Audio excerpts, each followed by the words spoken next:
Please welcome to the stage Cooper-Hewitt Interim Director, John Davis.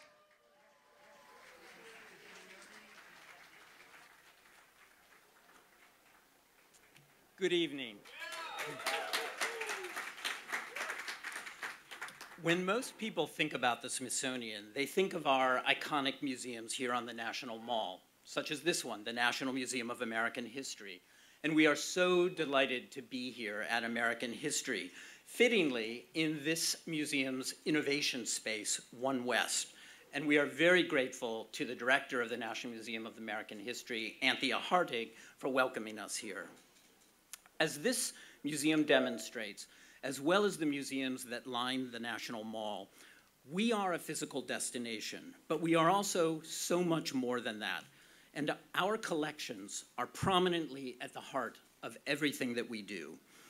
Our collections reflect our broad mission, and they include objects from history, art, culture, and science. They represent the collective memory of who we are as a people, as well as our knowledge of the natural world and our universe. It's through these collections that we are able to conduct cutting-edge research in science and in the humanities to tell the story of America in diverse and inspiring ways, and to convene and inform critical conversations on issues that affect our world. Smithsonian collections are so vast that even with 19 museums, 22 libraries, 9 research facilities, and the National Zoo, only a fraction of our collection can be exhibited within the museums and galleries at any one time. There is so much more to explore, and we're committed to ensuring that this remarkable institution plays a vibrant role in the 21st century. And so today, we offer you the keys to unlocking these treasures for your classrooms, your laboratories, and your living rooms anywhere in the world. The Smithsonian is not the first to take this step. More than 500 cultural heritage organizations worldwide have adopted open access, but no institution has done so with the scope and the breadth offered by the Smithsonian. The sheer volume and multidisciplinary scope of our collections are unparalleled.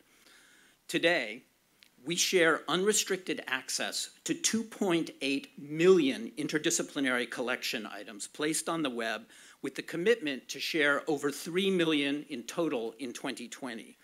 We do this for the public, without cost, and at the highest possible resolution, making the collection assets of the Smithsonian available to all. We do this in support of our goal to reach 1 billion people and to help realize Secretary Lonnie Bunch's vision for a virtual Smithsonian where people anywhere can access our scholarship, our research, and our collections. Today, we launch a variety of platforms to make our collection media, our collections data, our research data available for educational and research endeavors, creative reuse, computational analysis, and innovative explorations. Open access is clearly the future of museums, and the Smithsonian is committing to that future tonight. I am now delighted to introduce the visionary champion of this initiative, Effie Kapsalis.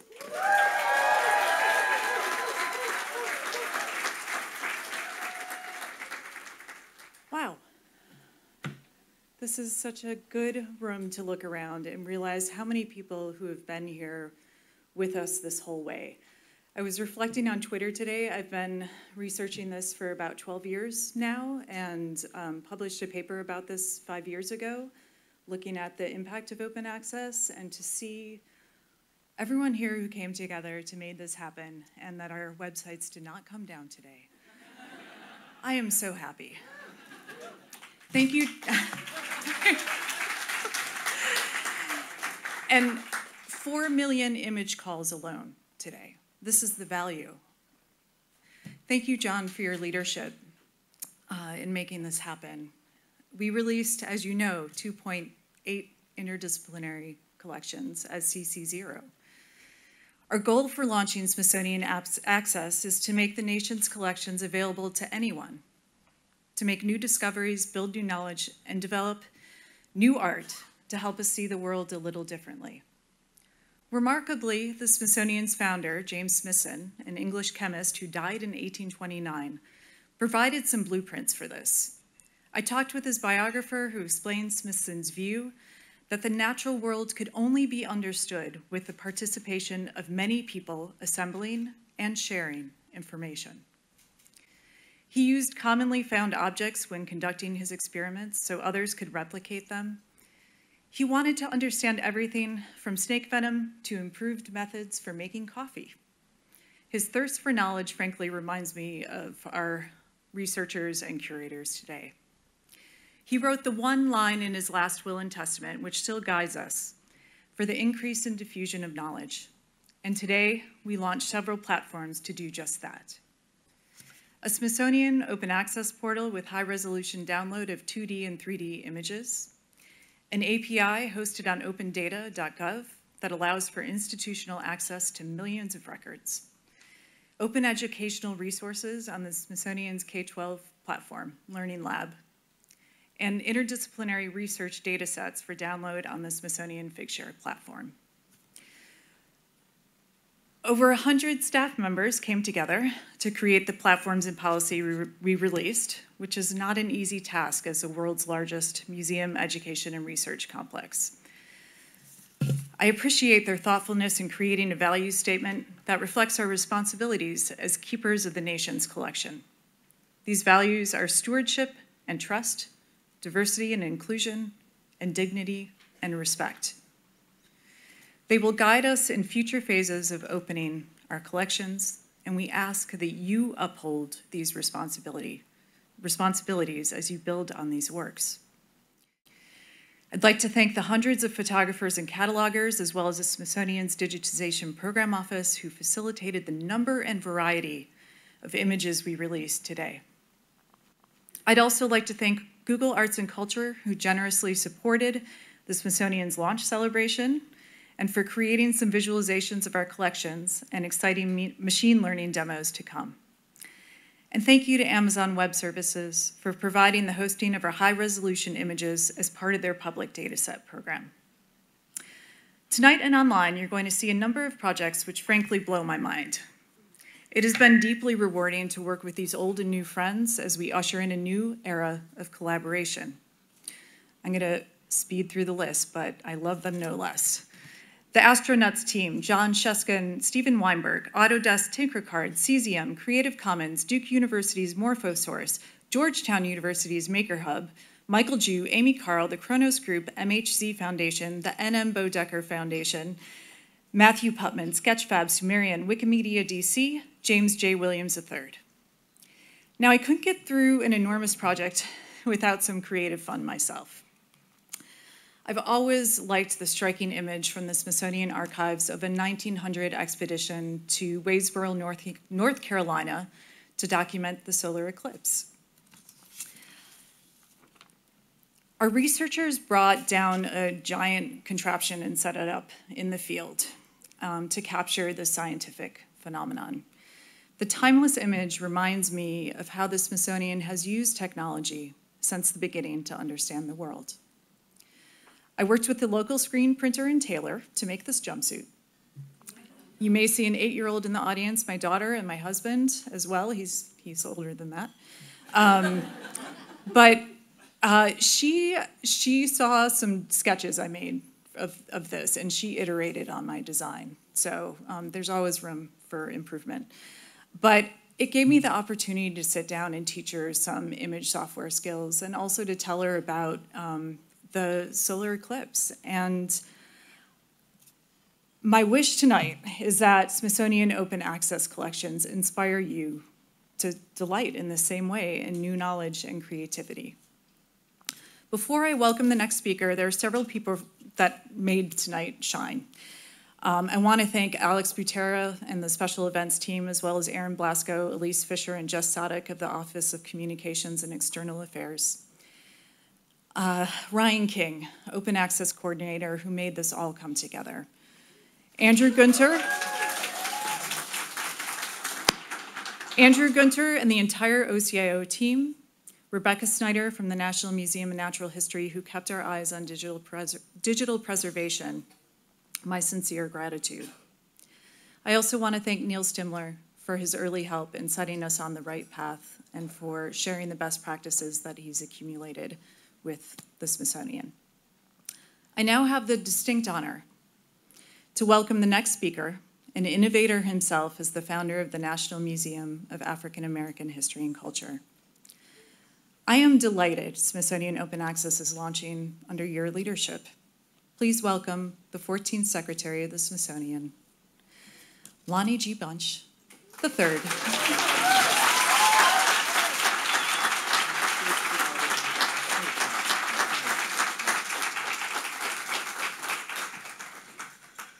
Well, what a grand and glorious evening. I can't tell you how proud I am to be part of the Smithsonian, because what you've done today, what you opened today, is transformative.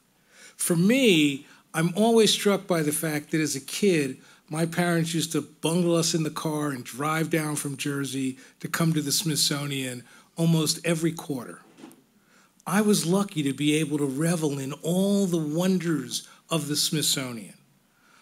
But since I've been secretary, I've realized that millions more will never have that access. And even though I believe strongly that our job is to expand our reach, both in person and digitally, I realize how important it is to invite new audiences in the door and to encourage them to experience all of our offerings. So today, we are throwing the doors wide open.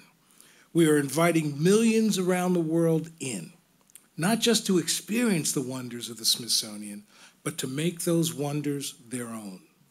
For me, open access makes 175 years of science, of art, of history, of technology, and design available for everyone. Available for everyone, for any purpose, and I love to say, for free. This initiative makes good on our promise to be a vital public resource, accessible to everyone, everywhere. In a broad sense, these efforts are crucial to our ongoing transition to a virtual Smithsonian. Open access will help us touch every home in America. It will help us engage and inspire audiences across the globe. But this is much more than about access. We are empowering our audiences, empowering them to remix, to repurpose, to reimagine all the richness we offer. We're inviting our viewers to become collaborators, to engage critically, to think expansively, to imagine freely. We're welcoming every person to create and share something of their own with all of us. Our collaborators have already launched thrilling projects. College students designing textiles, electronics, and artwork based on our collections. Sculptures inspired by a 3D scan of dinosaur skeletons. And machine learning used to uncover hidden stories of the Smithsonian women in science. You learn all about these projects and many more this evening. And this is just the beginning of what open access will ignite. Behind every click of the download button is a village of people who did the legwork to make this happen. I am so proud that every single Smithsonian museum, gallery, archives, research center, and library contributed to this effort. This initiative has brought together departments that often don't have the occasion to talk to each other, whether it's education and rights and reproduction, curatorial teams, exhibition specialists, public programs and public relations experts, the IT people, and the General Counsel's office. What it reminds me is open access is proof to how remarkable things the Smithsonian can accomplish when we come together as an institution, when we cross those boundaries, when we do what we can for the greater good, not for individual museums. So let me offer my congratulations and thanks to over the 100 staff who made this happen. So let me take a moment and let's just thank those folks.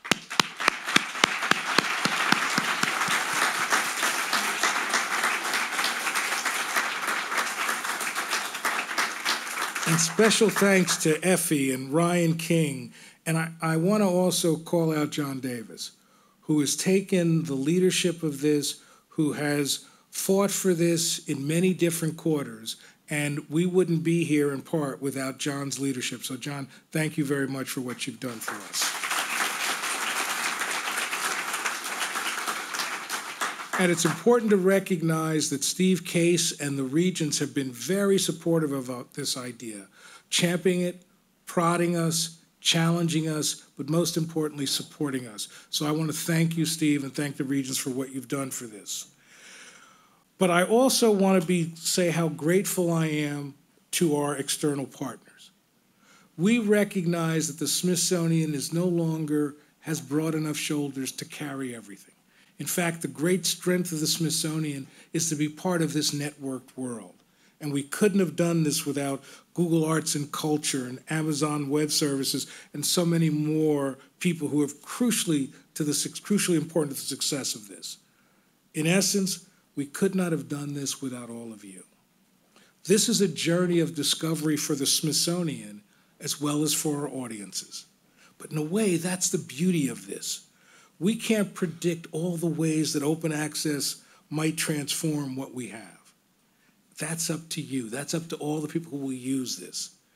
As we continue to release content, we can't wait to see where you take us next. So on behalf of the leadership of the Smithsonian, thank you, and I'm so excited about what lies ahead because of the work you've all done. Thank you very much.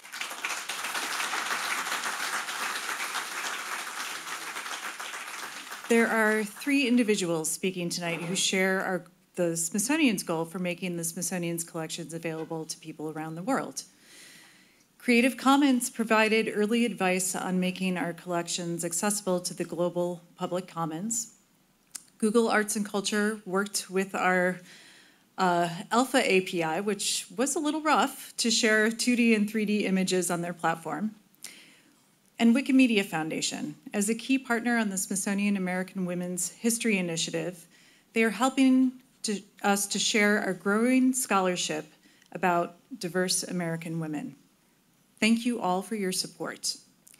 Please welcome Interim Executive Director of Creative Commons, Cable Green. Thank you, Effie.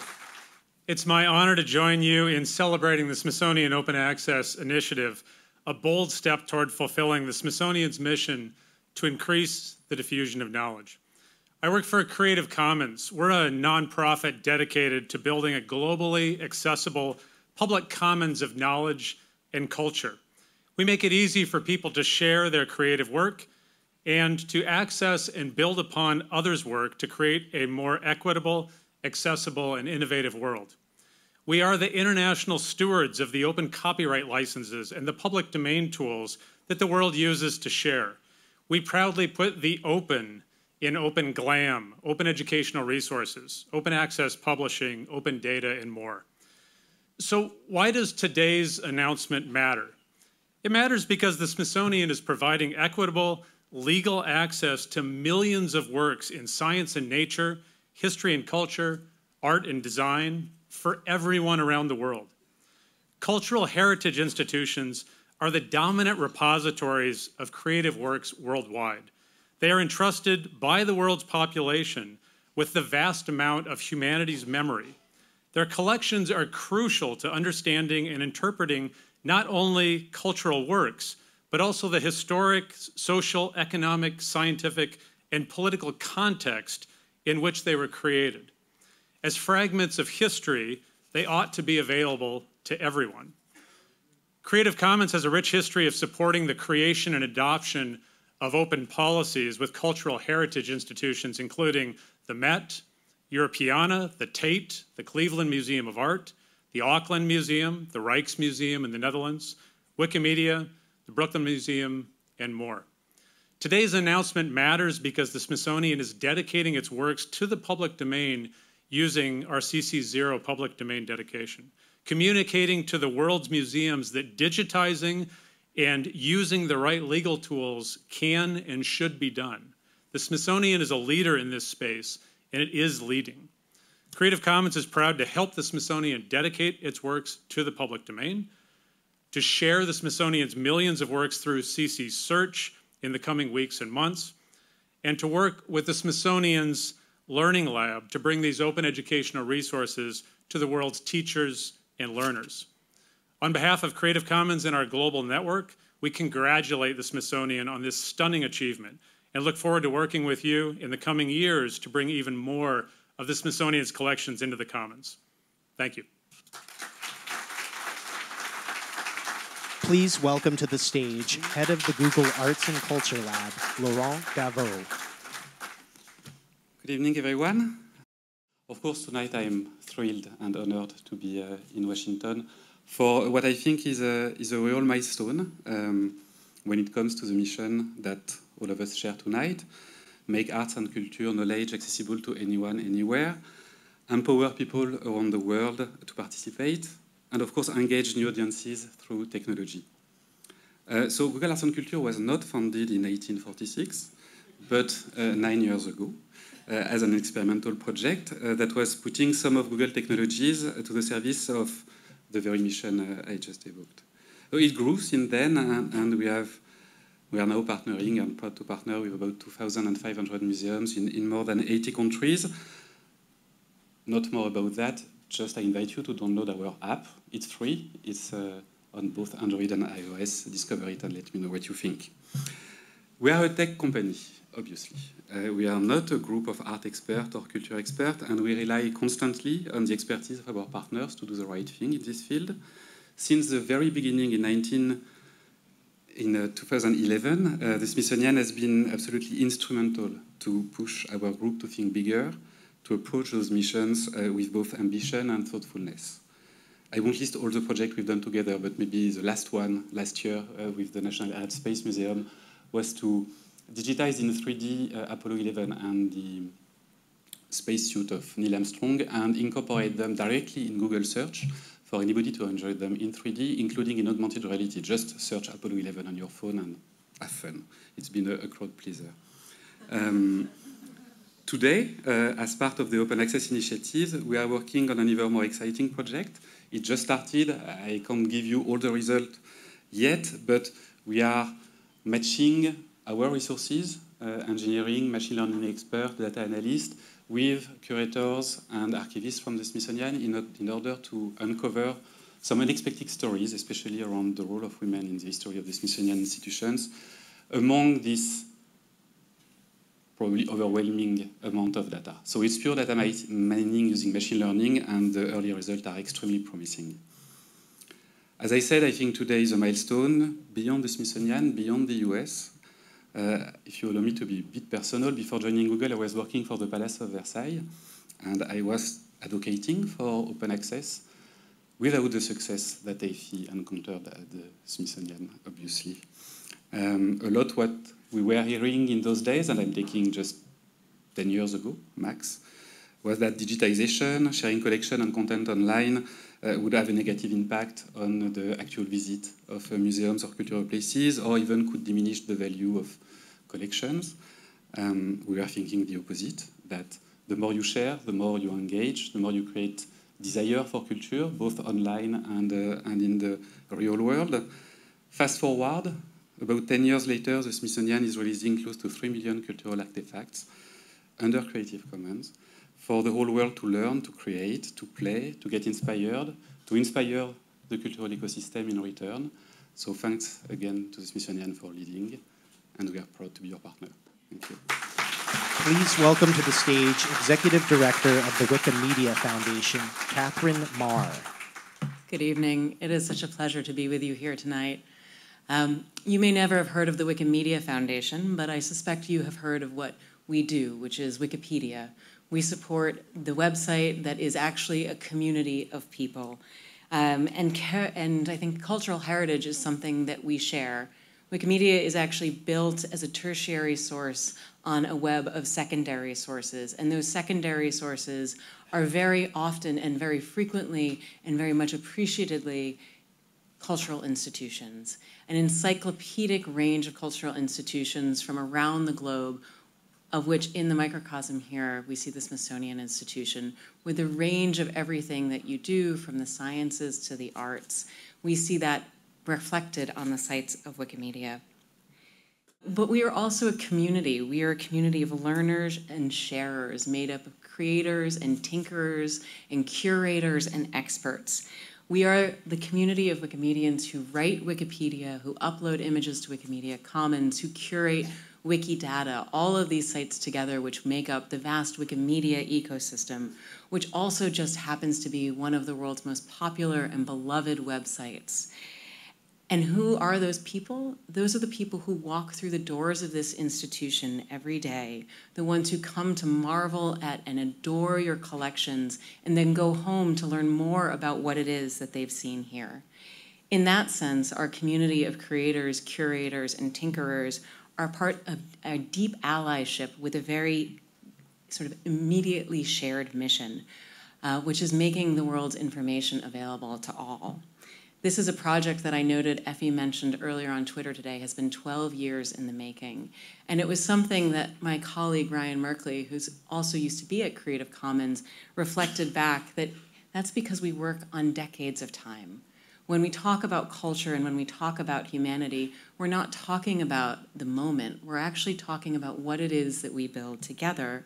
And we're talking about the legacy and records of what humanity creates and shares. First as us as individuals, and then collectively the knowledge we leave behind when our time for seeking is done as individuals.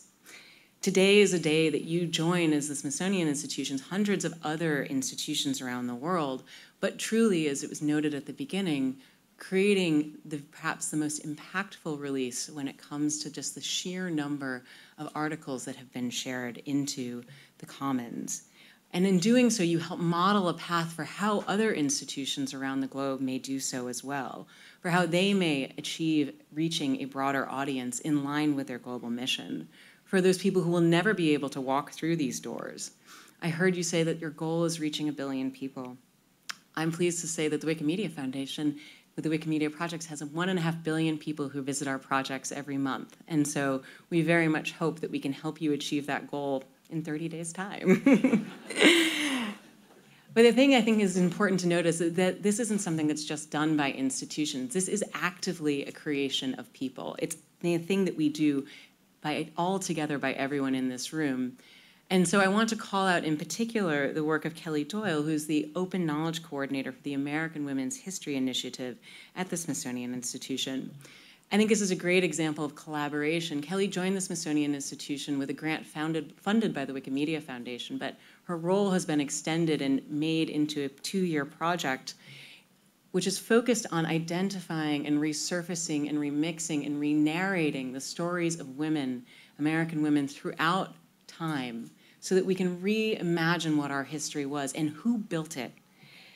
On Wikipedia, there was an image of Sojourner Truth that had been uploaded by one of our Wikipedians, but it was a really low-resolution image, and yet it was the image that most people saw when they came to learn about her history. And this is a living article. I just took a look, and it was edited today, 26 bytes of information added to her, to Ain't I a Woman, to talking a little bit about the story of where that comes. So this is living history. Kelly was one of the people who uploaded an image of Sojourner Truth that was a high-resolution image that has now been viewed more than 1 million times by people all over the world in less than a year. And this matters because women are historically underrepresented everywhere that we go, not just on the internet, but in the world. And on Wikipedia in particular, only 18% of the biographies on Wikipedia are of women. So these illustrations matter. They create a sense of representation. Every person who comes to that article will now have a different, more impactful, more personal relationship with that image and with her legacy. This is just the beginning of what you're doing. As I mentioned, I think that this is an opportunity to show the path for hundreds of more organizations.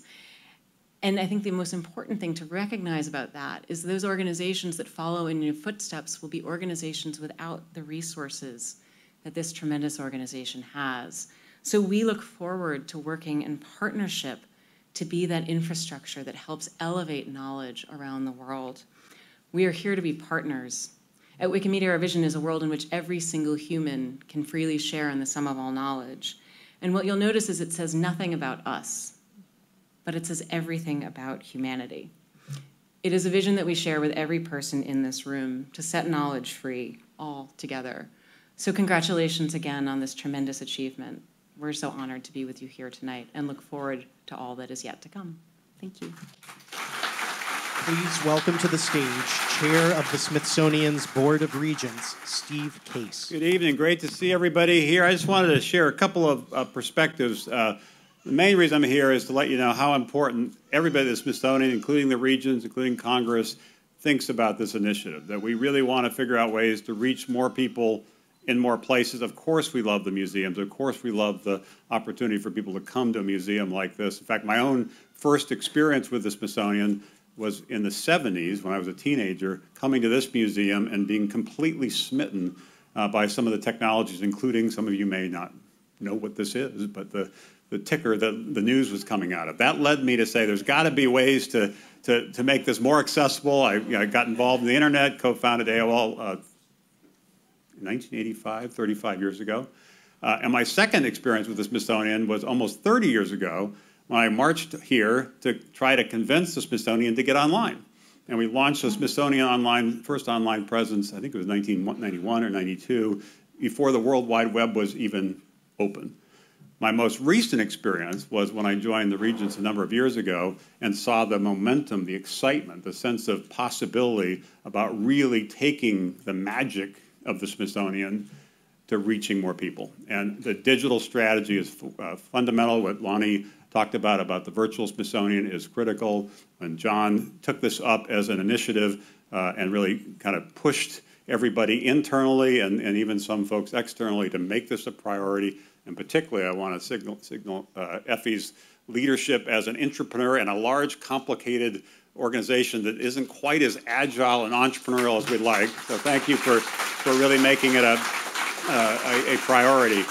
And lastly, because we've seen in all the things I've had an opportunity to do, it really is about collaboration. It really is about partnership. There's a great African proverb: if you want to go quickly, you can go alone, but if you want to go far, you must go together. The reason this initiative launching today has so much potential is because of all the partners in this room and many others who have made it a priority. So I want to thank you for making this a key initiative. We have a lot of work to do to continue to build on this so we can achieve our goal of reaching 1 billion people, really changing what the Smithsonian is for a lot of people and being more digital, more collaborative, and much more agile and entrepreneurial. So thank you for your support.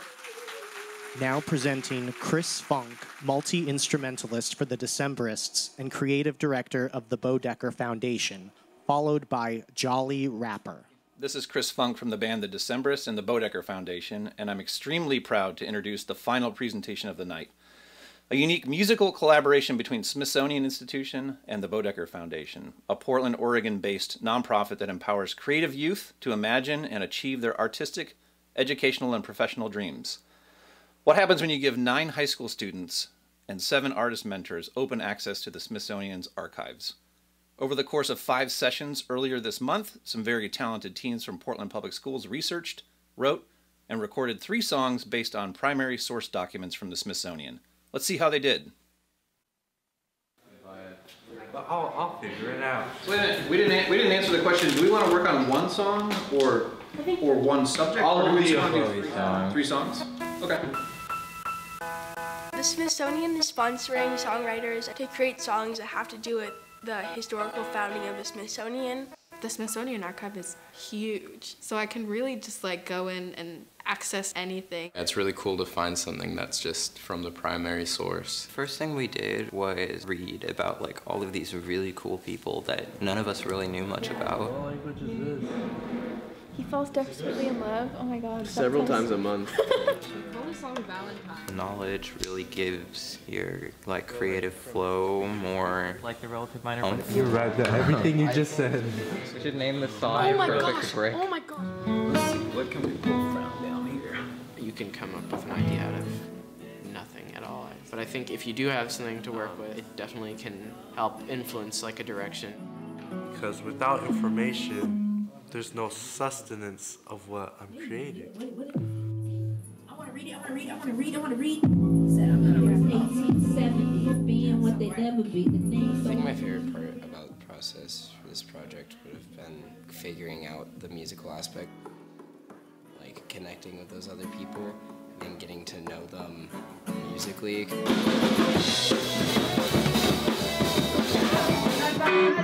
I have the full song. That's awesome. My Sweet Valentine, you're always on my mind. I was hoping that that'd be like the... I really like the recording part of it. I think it's really fun and just like being in a studio. It's not something I'm used to. Mrs. Hammond, I'll be coming home. You got it, man. You got it. I don't know. Knowledge is power. The Smithsonian Archives gives you access to that. Solomon Brown, Smithsonian legend. Ah!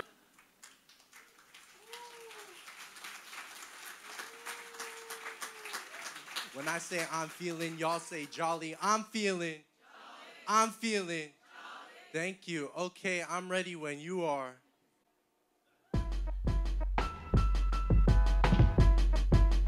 Hey, I'm feeling jolly.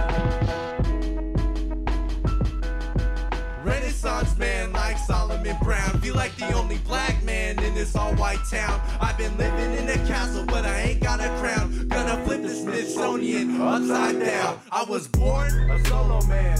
Call me Solomon. Say that you got iron bars. Well, I'm the Iron Man. Burn your careers and burn in retirement. Catch me riding around wreaking havoc like I'm pirated. Taking all the treasure and your girl, I just met her and she always wanna venture. Cause ain't nobody fresher like Solomon, Professor Brown. Drawn to the lectures, our presses get shredded like microaggressive white cheddar. Give y'all something like legendary feels in my jeans like venom. Maybe I should run my business, spitting hot venom, spitting hot venom. I can't let them, they know I got bars, but I'm no felon. Till Armageddon,